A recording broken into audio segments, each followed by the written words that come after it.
সঙ্গে জুড়ে গেল কৃষ্ণনগর। মিশ্রের সঙ্গে সংসার পাতলেন মৈত্র।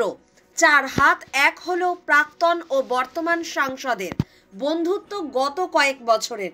ঘনিষ্ঠরা জানতেন 4 হাত এক হবে। গত 30শে মে শুক্রবার মার্কিন বার্লিন প্রাসাদের ছাদে পুরীর প্রাক্তন সাংসদ পিনাকি মিশ্রের সঙ্গে বিবাহ বন্ধনে আবদ্ধ হলেন কৃষ্ণনগরের তৃণমূল সাংসদ মহুয়া মৈত্র। 65 বছরের পিনাকি এবং 51 বছরের মহুয়া দুজনেই এটি দ্বিতীয় বিবাহ করছেন। খেলোয়াড়, অভিনেতা, অভিনেত্রীদের বিদেশে বা দেশের কোনো প্রাচীন প্রাসাদ কেল্লায় ডেস্টিনেশন ওয়েডিং নতুন কিছু নয়, কিন্তু দুই দেশজ রাজনীতিকের এহেন বিবাহ দেশে বিরল। যদিও একে সেভাবে ডেস্টিনেশন ওয়েডিং বলা যায় না। ভিড়ভাট্টা এড়াতেই বার্লিন বেছে নেওয়া হয়েছে বলে জানাচ্ছেন যুগলের ঘনিষ্ঠ মহল।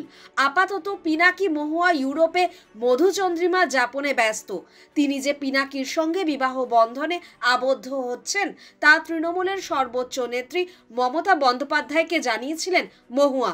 তার কাছ থেকে ছুটি নিয়েই তিনি বিবাহ উপলক্ষে বিদেশে যান। জুন মাসের শেষে পিনাকি এবং মহুয়ার দেশে ফেরার কথা।